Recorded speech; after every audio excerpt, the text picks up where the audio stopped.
Have you ever seen the Will Smith movie Focus? There's one scene in this movie that's particularly captivating.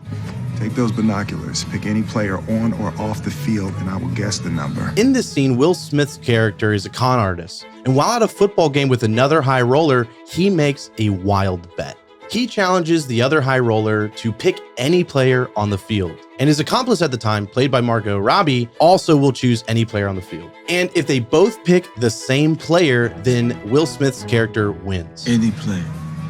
That's like 100 to 1. It's good odds for you. And spoiler alert, Will Smith wins this bet. We're good, coach. But here's the fascinating part. How did he actually do it? How did he win? Well, he used an advertising and psychological concept, and we're going to break it down in this video. You see, learning the power of the subconscious and the ability to manipulate it is an incredibly powerful skill to have. Techniques like priming, color theory, pricing strategies, and even the rule of 7 are all incredible strategies that you can apply today. In fact, these are some of the very same strategies that I and my team use within our advertising efforts with our clients at Bad Marketing. And in this video, I'm going to show you exactly how you can take these techniques and start applying them to your marketing today to get better results. First, let's talk about color theory. Did you know that studies show that up to 90% of a customer's reaction or belief about your brand or business, or even when it comes to making a purchase, can rely or revolve around the colors that you use in your branding, your marketing, or even your logos? And when we're talking about color theory, we first have to talk about color psychology. Color psychology is the study or the research that really shows that colors can affect the human behavior or mind or feelings attached to certain colors. Using different colors and hues can actually cause direct connection to different moods that a human will have. This can actually affect their behavior and their decision making when it comes to making a purchase decision. And this color psychology can change depending on the consumer group or the culture that you're actually targeting with your advertisements or wherever this color would be seen. Studies show that up to 90% of an initial impression comes from the color they see. Color can also actually increase brand awareness and recognition by up to 80%. And even 93% of consumers make purchasing decisions based on visuals alone. When you take these facts into account, it's wild how important and how intentional you must be when you really are starting to build your brand and if you want to build affinity. Not even just with the colors or the hues you use, but when you understand that 93% of purchase decisions can come from first impression visuals, it's so important that you're being intentional with the images or the videos you're using when it comes to your brand. Because ultimately, the visuals that your market sees, they're going to start attaching to your brand. Therefore, the first impression they have is going to be the first impression of your company, your brand, and how much they should trust or like you. Blue can bring about feelings of trust, dependability, and loyalty. This is also where you can think of brands like Allstate, Progressive, Geico, or even USAA, all insurance brands that rely on those feelings of trust, dependability, and loyalty. Or the color red that can invoke feelings of being bold, courageous, energetic, or even giving the feeling that something is on sale and it's urgent. This is where you can think of fast food brands like McDonald's, Burger King, Chick-fil-A, KFC, Arby's, and Jack in the Box, all using bold colors like red to invoke those feelings of energy. Or green, which oftentimes invoke the feelings of mindfulness, health, serenity. This is where you think of grocery stores like Whole Foods or Publix that use the color green to give the feeling that the food inside of that store is more healthy. And when you understand color theory and the psychology behind it, you can start implementing it in your day-to-day life. When you're on a website or when you're on social media or when you're at a store and you're looking at the colors that these brands are using, whether it be a checkout button on the website or the logos used inside of a physical location, you can start to understand what they're really trying to do when they're picking those colors. Is it true that that blue checkout button is giving you the feeling of trust or dependability in making a financial decision? Or was that red color really invoking the feelings of urgency? Did you notice that your emotions got more excited when you see these colors around you? Once you understand how the machine works, you'll start to notice color psychology everywhere. And we can start understanding it everywhere. Not only will you be able to notice what the brands were maybe doing, but you can also start comparing it to what you do in your business and asking yourself, are you setting yourself up to win? Or because you now know this information, can you go make adaptations to get better results for your business? Next, let's talk about priming.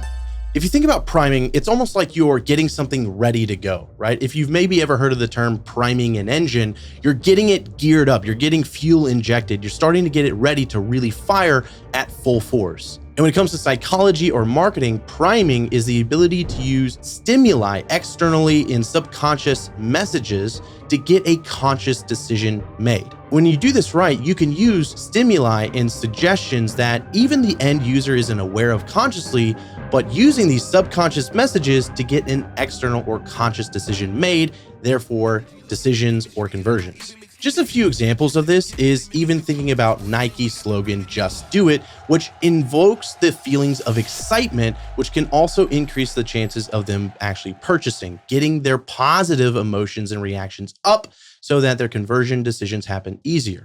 Or even Coke, who's known to use positive reactions or images of happiness around their product to encourage the positive stimuli or emotions. When someone starts to think about the brand of Coke, it often is attached to feelings of happiness because of the marketing that they frequently are putting out around their product. And in the movie Focus, priming is how Will Smith managed to pull off his high-stakes charade. You see, Smith and his partner were priming this victim all throughout the day before they even got to the game to make this bet. It was on the lapel of the doorman at his hotel. It was in the light fixtures. It was on a poster in the elevator, on shirts of people passing by. And by the time it came to choose an actual number, the decision was already made by using this marketing and psychological concept called priming.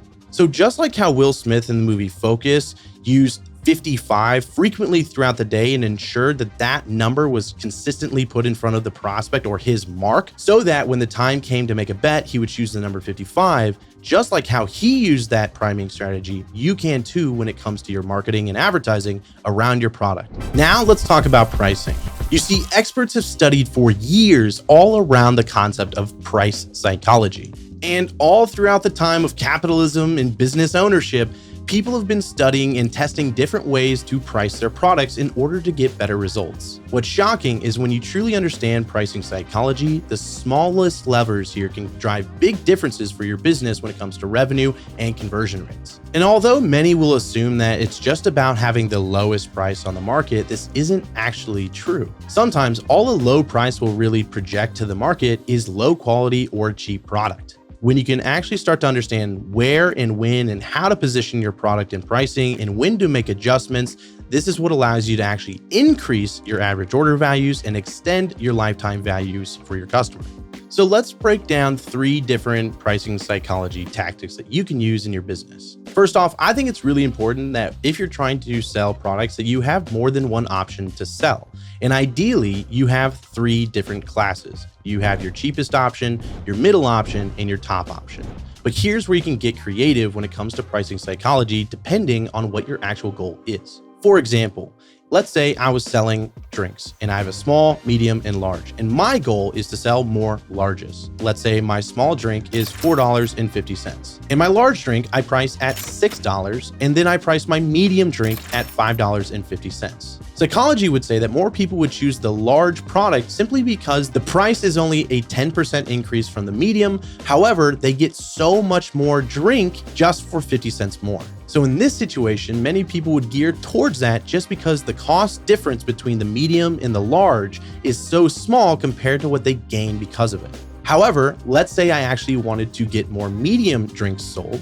I would actually just need to increase the delta between my medium priced product and my higher ticket product. But in this situation, you wouldn't just want an equal gap between them, you would want an excessive difference. Example, in this situation, my small drink might be $4.50, my medium-sized drink be $5, and my large drink would cost maybe $8 or $9. I would really want a bigger delta there. The reason you still want your larges though, or you still always want a more expensive item, is to allow the people who want to spend more money to actually go ahead and get that product. But according to pricing psychology, you're going to get more of the medium sold because again, now the delta between the small and the medium is much smaller, but again, they get more of the product for not that much of an increase. But you still give away for the people who want the large to spend more money and get it. And in both situations, your business wins. And when it comes to pricing psychology, you always have to remember that it's a dance between the perceived value of something and the fiscal value of something. And it's understanding where your market currently holds the perceived value that allows you to adjust the fiscal value accordingly. Another simple and common pricing psychology tactic to use is called the rule of 9.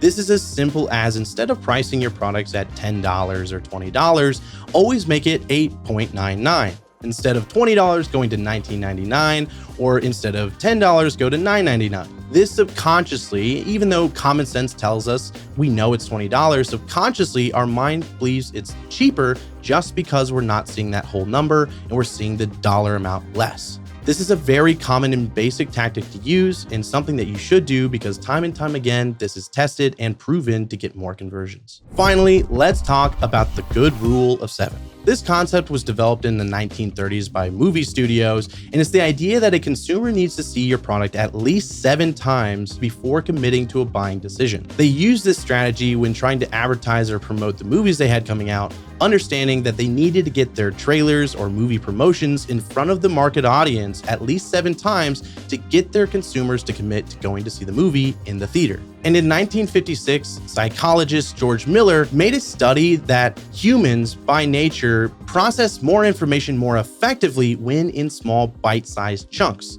Meaning, rather than watching a really long video or promotion about something, it was much better to get smaller pieces of advertising or suggestive material in front of the market in order for them to actually convert. This is why when you look at brand marketing, they're going for impressions and the number of frequency of impressions of a given product or brand to a market in a given time period. Meaning, rather than just looking for direct response conversions, when a company is looking to increase brand affinity or to get more products that are not direct response, can't buy online, what they're trying to do is not just get our commercial or our product in front of the market once, they want it 10 times, 20 times, 100 times in a given geolocation over a given amount of time.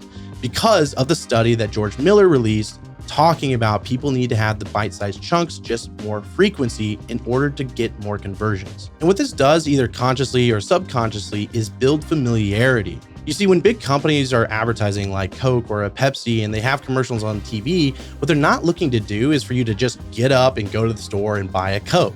What they're looking for is if we can get our product in front of you so much that our brand becomes so familiar to you, the next time you're at the store, you're going to consciously or subconsciously choose our product just because of the familiarity you have with our brand. Because you've seen it so much, whether you are aware of it or not, we're so much in your life and on your day-to-day activities that now you want to choose it at the store because we're the brand you're most familiar with. So now that you know these strategies, whether it's brand priming, color theory, or using pricing psychology, or maybe even the rule of 7, as you're starting to build your next advertising campaign, keep these things in mind and know that when it comes to marketing and advertising, it's all about testing. Create a hypothesis, launch the test, read the data, interpret the data, make a new test or a new hypothesis, and refine and test again, repeat. But if you can learn how to harness the power of the subconscious using these suggestive or subliminal messaging tactics, then your advertising is going to be on a whole new level. Thanks for watching this video as we journeyed into the subconscious mind of consumer behavior. Be sure to subscribe if you enjoy content just like this. Until next time, get to work on your next advertising campaign. Maybe comment below one of the tests that you do. I'd love to hear the feedback and the results that you get. I'll see you in the next video.